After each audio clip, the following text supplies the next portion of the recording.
Saludos señoras y señores, acá es Diogo Rafael Moreira del sitio controversiacatólica.com. Estoy acá con Padre Altamira, que na verdade é bispo eleito, Fernando Altamira. Amanhã teremos as sagrações de bispo eleito Fernando Altamira e também de bispo eleito Pierre Roy, aqui no estado de São Paulo, Brasil, pelas mãos de Monsenhor Rodrigo da Silva. Muito obrigado pela presença, Padre Altamira. Bueno, también muy contento de estar aquí en Brasil con nuestros amigos brasileños que ya conocimos el año pasado y conociendo más San Pablo y todos los fieles de aquí. É uma grande honra tê-lo aqui e eu gostaria de pedir primeiramente como o senhor se sente aí já às vésperas desse grande evento, desse grande acontecimento que são essas sagrações episcopais.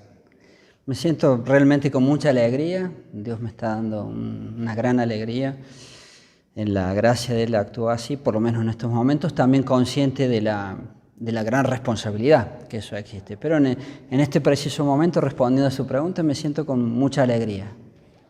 Sim, e como que ocorreu esse processo que levou até esse momento culminante da vossa elevação ao episcopado? Comenzó con Dios se vale de todo, con la pandemia comenzó este proceso porque nosotros habíamos invitado durante la pandemia a Monseñor Morelo, que en paz descanse, pero él tenía problemas cardíacos y murió de eso, de hecho, y no podía viajar. Su médico le dijo que no viaje desde Argentina hasta Colombia. Yo soy argentino, de paso decimos, pero vivo en Colombia hace 14 años que vivo en Colombia, allí hago mi apostolado. Invitamos a Monseñor Morelo durante la pandemia para hacer confirmaciones, él dijo, no puedo ir, mi médico me dice por problemas cardíacos que no puedo viajar, de hecho murió de un ataque al corazón, que en paz descanse, rezamos por él, pedimos oraciones, y como Monseñor Morelo no podía viajar, ya habíamos contactado varias veces, pero solamente telefónicamente, desde antes de ser obispo, a Monseñor Rodrigo, cuando era el padre Rodrigo da Silva, y unos fieles habían venido unos 2 años atrás aquí a Brasil, lo habían conocido. Nosotros habíamos hablado por teléfono 1 o 2 oportunidades antes de que él sea obispo, hablando cosas que necesitábamos los sacerdotes y pidiendo una información. Después él fue consagrado obispo y le mandamos nuestras felicitaciones y nuestra alegría. Y como Monseñor Morelo, poco tiempo después no podía viajar a Colombia desde Argentina, le preguntamos a Monseñor Rodrigo da Silva, ya era obispo, si podía viajar. Nos dijo que sí, ahí nos conocimos, él conoció todo el apostolado en Colombia y los fieles quisieron pedirle a él la posibilidad de que él me consagrara obispo, inclusive por iniciativa de una feligresa de Cali. Cali es la segunda o tercera ciudad de Colombia, 2 millones de habitantes. Esta es una feligresa de Cali, tuvo la iniciativa de pedir firmas a todos los fieles o a la mayoría de los fieles de Colombia, no fueron a todas las misiones, pero casi todas las misiones, y pidieron formalmente a Monseñor Rodrigo da Silva que si existía la posibilidad de consagrarme a obispo. Monseñor dijo sí. Interessante. Não sabia dessa... Sí, una petición de los fieles y nació en una feligresa de Cali. Por eso cuando yo sea obispo, de paso lo anuncio para Colombia, el primer lugar al cual yo voy a visitar va a ser, después de Bogotá, va a ser Cali, por esta circunstancia de que nació allí la idea. Sim, e como é o primeiro vídeo nosso juntos aqui no canal, numa primeira entrevista, então eu gostaria que o senhor falasse um pouco mais sobre a vossa vida, um pouco sobre a vossa história, como o senhor se tornou um sacerdote tradicional. Bueno, Sí. yo nací en Argentina, soy argentino, nací en 1970, tengo 53 años y la gente a veces piensa que soy más joven, ¿no? Pero soy un poco viejo ya, 53 años tengo 23 años de sacerdote, en 2 años más bodas de plata, 23 años de sacerdocio. Yo estaba estudiando, yo tuve la suerte, somos 5 hermanos, mi papá es abogado, mi mamá vendrá mañana, mi hermano mayor. tuve la suerte que mi mamá, realmente una suerte y algo de la providencia, me mandara a un buen colegio en mi ciudad, tal vez entre los mejores, y allí se enseñaba latín y griego y me gustaba mucho. Y una vez fui a visitar un compañero de clases durante el colegio secundario, el bachillerato, y había un sacerdote con bachina preta. Y me dice mi compañero de estudio, estos padres rezan la misa en latín. Yo dije, uy, qué lindo, una misa en latín, y me gustaba el latín porque teníamos en el colegio. ¿Cómo será una misa en latín? Y allí empecé a ir. Poco tiempo después llegaron las excomuniones, no me acuerdo bien, yo no entendía nada, me alejé, pero seguí estudiando, me había gustado mucho el tema, qué pasa con el obispo Monseñor Lefebvre, tenía una capilla en mi ciudad. Y Córdoba, que es la segunda, yo nací en Córdoba, soy cordobés, es la segunda ciudad de Argentina, tiene también unos 2 millones de habitantes, y yo estaba creo en el último año de la secundaria, ya por ir a la universidad, no recuerdo bien si a los 19 o los 20 años, me parece que a los 20, dije, nunca más voy a la misa moderna, y cada vez me fui llenando más de nuestra santa religión católica, tratando de avanzar en lo espiritual. Y me surgió la inquietud, mientras era feligrés de la Fraternidad San Pío X en mi ciudad, sobre la vocación. Hice un retiro de San Ignacio de Loyola y mientras tanto yo entré a la universidad para estudiar Derecho, y cuando tenía más fuerte la inquietud de la vocación, ya estaba cursando el 4º año de abogacía en mi ciudad. En esa universidad son 6 años de estudio de abogacía. Estaba cursando el 5º año y hago un retiro espiritual de San Ignacio de Loyola y me decido pensar después del retiro mucho más seriamente la posibilidad de la vocación. Y mientras cursaba el último año, el 6º año de la universidad, mientras cursaba el anteúltimo, el 5º año, decidí entrar al seminario. Pero como ya estaba muy cerca de la graduación, algunos sacerdotes me recomendaron que terminara primero los estudios de abogacía y entrara después. Entonces terminé abogacía, me quedó una materia, Historia del Derecho, que la rendí con bachina. En el primer año, con sotana, en el primer año después del primer año del seminario, en las vacaciones estudié y finalmente la aprobé. Entonces yo fui a rendir la última materia de abogacía con mi bachina y fui a la graduación de la universidad a recibir el grado también con mi bachina. Así nació la vocación. ¿Tiene fotos? Sí, creo que tengo. Y entonces empezó a estudiar en seminario también.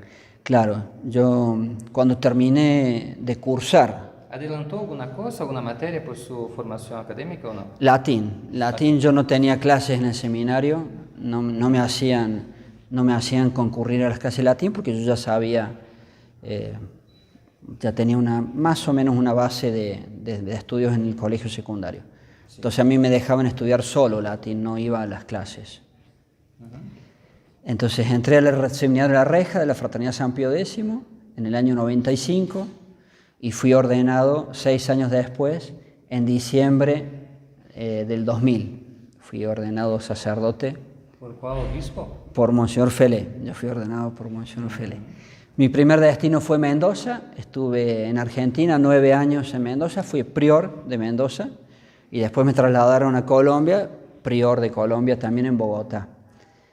Y estando allí llegaron los acuerdos de Monseñor Felé, la declaración oficial de Monseñor Felé reconociendo esta falsa iglesia moderna como si fuese la iglesia católica, reconociendo la validez de los sacramentos modernos y todos esos acuerdos con Roma, y uno como sacerdote veía que esas cosas estaban mal y yo ya sabía que en algún momento iba a ser necesario tomar una decisión, pero no sabía cuándo y qué me quería decir Dios, hasta que finalmente en finales del 2013 decidí salir, porque hacia finales del 2013 Monseñor Felé lanzó como la tercera o la cuarta cruzada del Rosario, y una de las intenciones era que la tradición católica volviera a la iglesia católica. ¿Pero cómo?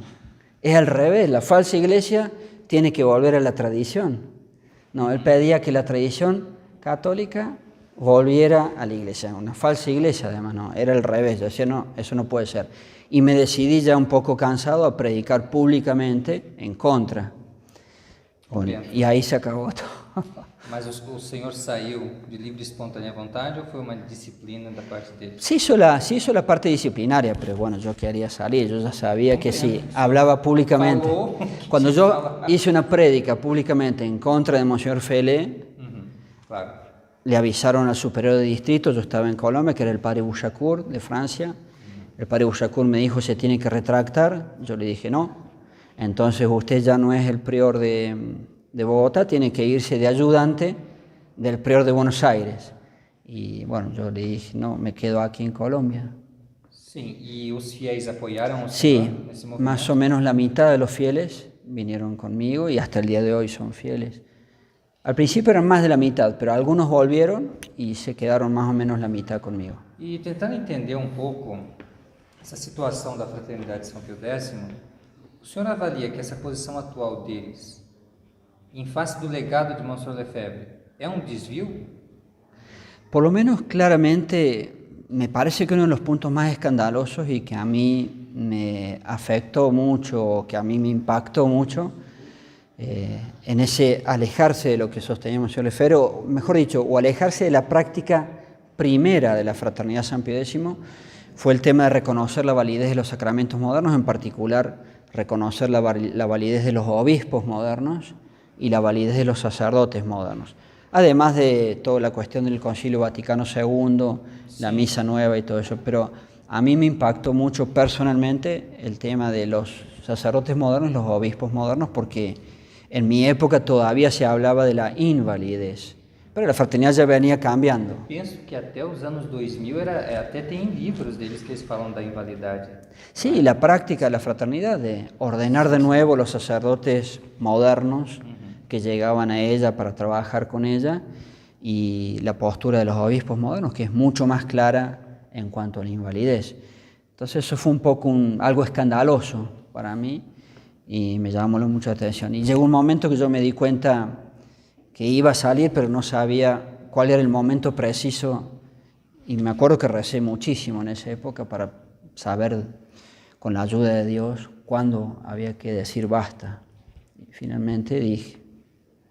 E sobre essa questão do reconhecimento então, da Igreja Conciliar, querer ser reconhecido pela Igreja Conciliar, o senhor pensa que, considerando também esse bombástico despontificado, falso pontificado de Francisco, com agora essas bênçãos escandalosas e todas essas coisas, o senhor pensa que se Monsenhor Lefebvre estivesse vivo hoje, ele reconheceria a Francisco como Papa? O que o senhor pensa? Yo he oído, no tengo digamos las pruebas, pero yo he oído que se hablaba de Monseñor Lefebvre después de las consagraciones de 1988, que él no rezaba por Juan Pablo II, que estaba vivo en la época, no hacía una cum con Juan Pablo II. Lo he oído como un rumor, no lo puedo demostrar, sí. Pero se dice eso o se ha dicho eso, con lo cual yo pienso que viendo tantos escándalos de Francisco, mucho más evidentes, porque Juan Pablo II y Benedicto XVI, muy modernistas, muy destructores, pero guardaban una careta de conservadores. Sí. Tal vez eso frenaba un poco, pero viendo los escándalos ya a cara descubierta de Francisco, podemos pensar que tal vez hubiera dado el paso hacia el sedevacantismo, Monseñor Lefebvre. Pero bueno, son especulaciones. Lo que sí se me ha comentado es que después de las consagraciones episcopales, tiempo después, él habría dicho, Monseñor Lefebvre, que él ya no rezaba por Juan Pablo II en la misa.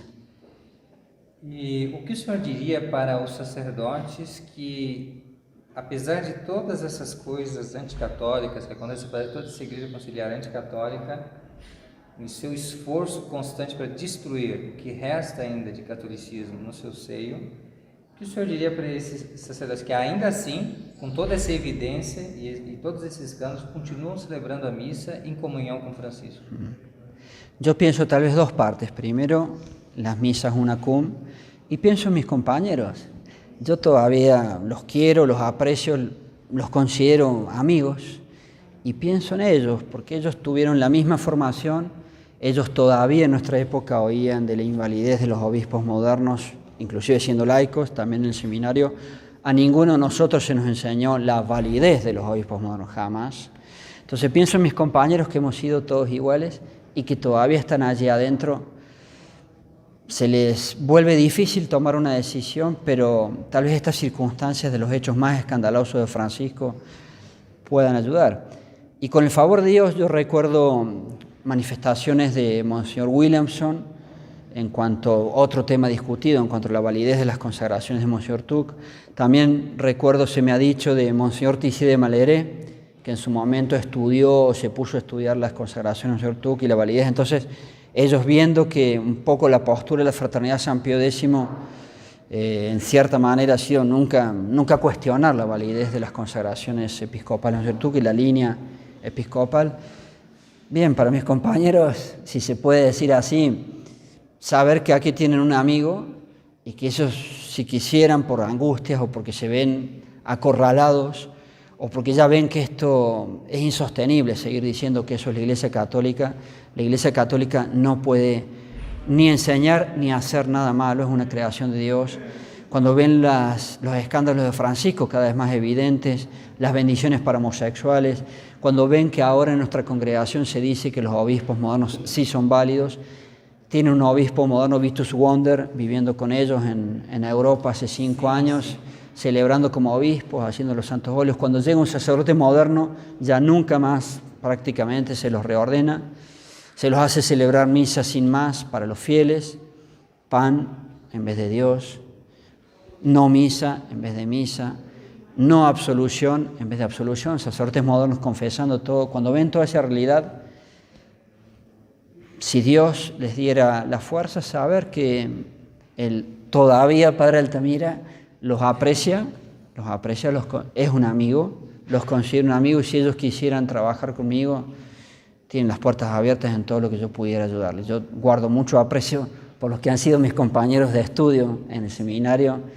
Son buenos sacerdotes, digamos así, no terminan de hacer el paso o no terminan de tomar decisiones serias, pero en un cierto sentido somos sacerdotes y acá todavía aprecio. Yo, desde que me fui de la Fraternidad San Pío X, nunca he tomado, y creo que nunca voy a tomar, una actitud hostil hacia ellos, no.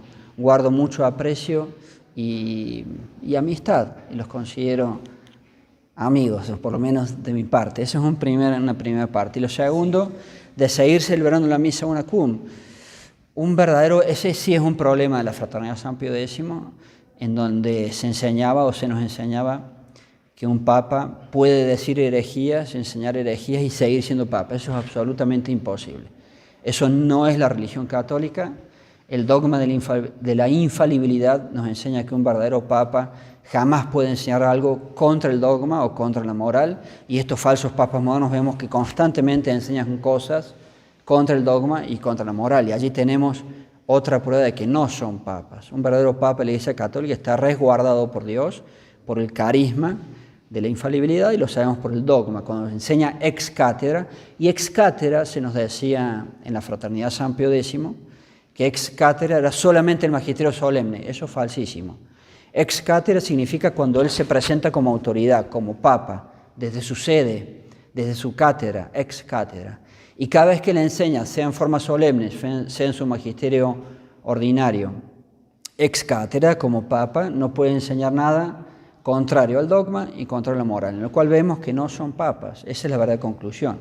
En esto sí hay un error en la Fraternidad San Pío X, en eso sí hay un error, y se tienen que ver estas cosas, y seguir celebrando la misa una cum significa poner como máxima autoridad de la Iglesia Católica a alguien que no es el Papa, a alguien que tiene herejías, a alguien que es un hereje, con lo cual ello es un pecado grave, objetivamente.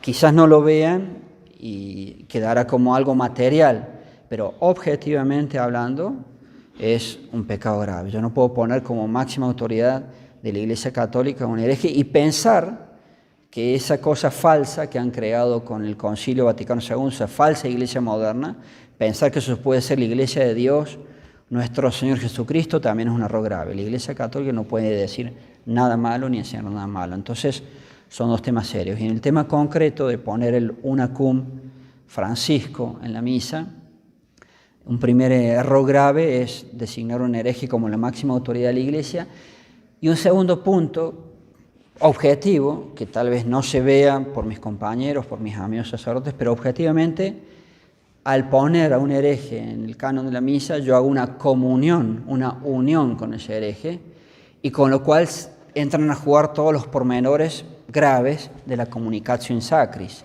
con los herejes. Yo no puedo unirme a los herejes en un acto litúrgico.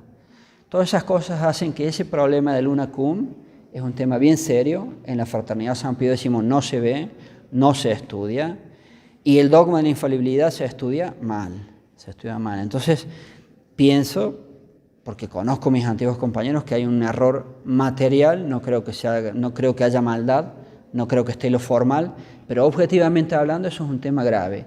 Y eso se tiene que ver estudiando en mayor profundidad el dogma de la infalibilidad. Poner una cum en la Santa Misa es algo grave, bien grave.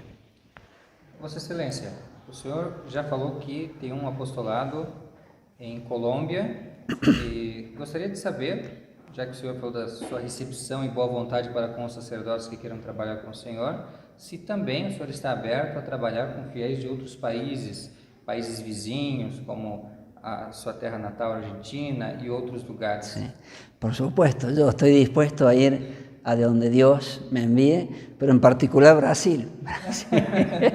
Brasil, porque los argentinos queremos mucho Brasil, porque tenemos mucho contacto con los brasileros. Recíprocamente también, nosotros también. Bueno, muchas gracias.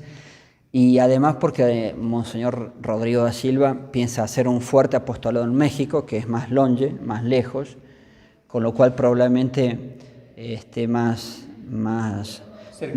cercano mi apostolado en Brasil. Vivo en Colombia, hace 14 años que vivo en Colombia ya. Apostolado en Perú, a donde he ido una sola vez como sacerdote. Apostolado tal vez en Paraguay, donde me han llamado que quieren que yo vaya. Antiguos fieles de la Fraternidad San Pío X. Fico muito feliz com essa notícia do Paraguai. Queria muito que fossem atendidos esses fiéis do Paraguai. Que ótima essa oportunidade agora. ¿O señor los conoce? Eu conheço alguns que já aderiam à posição sedevacantista. Não sei se está no número desses, creio que. Sí, algunos antiguos fieles de la Fraternidad San Pío X se han conectado conmigo y son sedevacantistas actualmente. También el viaje a Argentina, si Dios dispone ir a mi patria, yo amo mi patria, conozco y reconozco grandemente nuestros defectos como argentinos, pero yo amo mucho mi país, y si Dios dispone a hacer algún apostolado, por supuesto que iré, porque además lo debo por gratitud hacia mi patria. El católico tiene que ser patriota. Sim, e como bispo o senhor também poderá ordenar sacerdotes. O senhor pretende treiná-los, receber seminaristas, religiosos, como o senhor pensa trabalhar? Sí, por supuesto, de paso lo decimos ante la Cámara, por supuesto que recibimos seminaristas. Actualmente no tenemos seminaristas. Un muy buen joven estaba probando la vocación, pero no tiene muy en claro las cosas hasta el año pasado. Ha salido ahora del seminario, al menos por el momento, y tenemos vocaciones de mujeres. En Colombia tenemos 5 hermanas religiosas y un pequeño convento. Son las hermanas oblatas del Santo Rosario, y su pequeño convento está a 5 cuadras de nuestra capilla, de nuestra casa cural. Entonces recibimos vocaciones masculinas y vocaciones femeninas. Muy bien. Ojalá Dios, pedimos a través de esta entrevista, ojalá Dios nos regale vocaciones. Necesitamos urgente más obreros para la mies. Y hablando de más obreros para la mies, estamos en contacto de a poco con, y lo quiero decir para que esto se difunda por el internet, cada vez de a poco, tal vez un poquito más, con los sacerdotes, digamos así, conservadores o más conservadores de toda la Argentina, que en su momento constituían la Congregación del Verbo Encarnado, el Instituto del Verbo Encarnado, el IVE, o acá en Brasil el IVI, y son tal vez los sacerdotes mejor preparados porque estudian mucho Santo Tomás de Aquino, la buena filosofía, la filosofía de Fabro, de Cornélio Fabro. Então, muita gente não conhece mal, conhece pelas situações que aconteceram, não sei se o senhor está a par. Del fundador.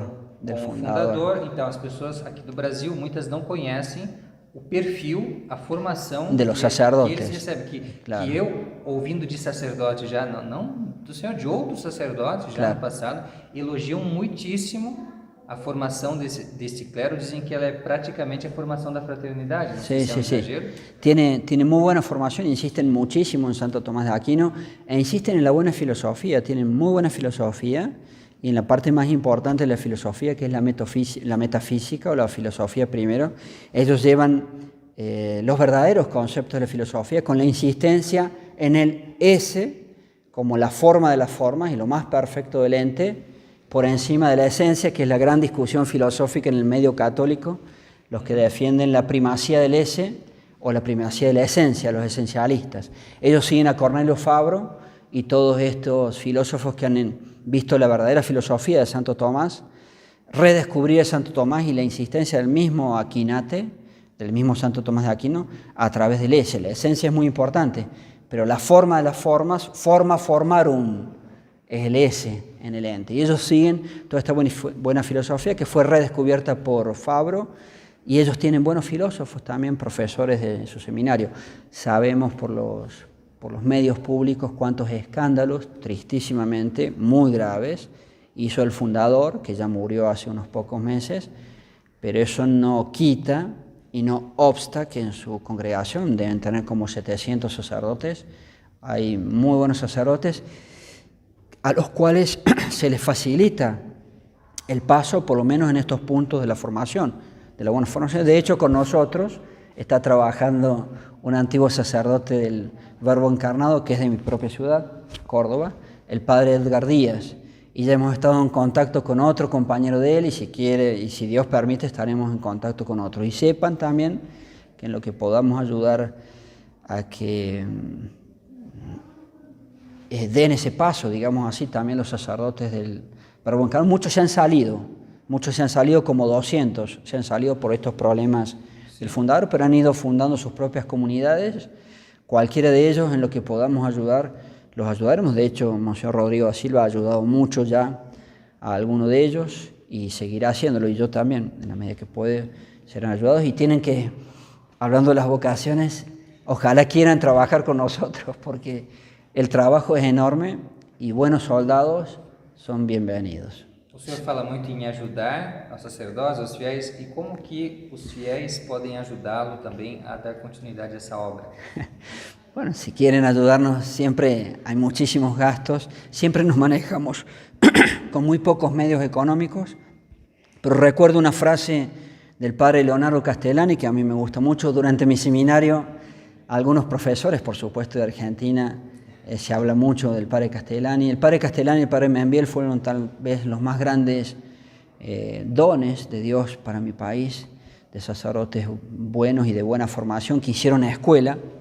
Y en particular, por la pregunta que usted me hacía, el padre Castellani tenía una frase que decía más o menos así: a Dios le gusta hacer grandes cosas con pequeños medios. Y nosotros entramos en los pequeños medios porque realmente tenemos una vida un poquito abnegada, no nos falta nada, Dios nos ayuda en todo, pero tampoco sobran los medios. Y como siempre, si algún feligrés quiere hacer alguna donación, alguna limosna, son bienvenidos.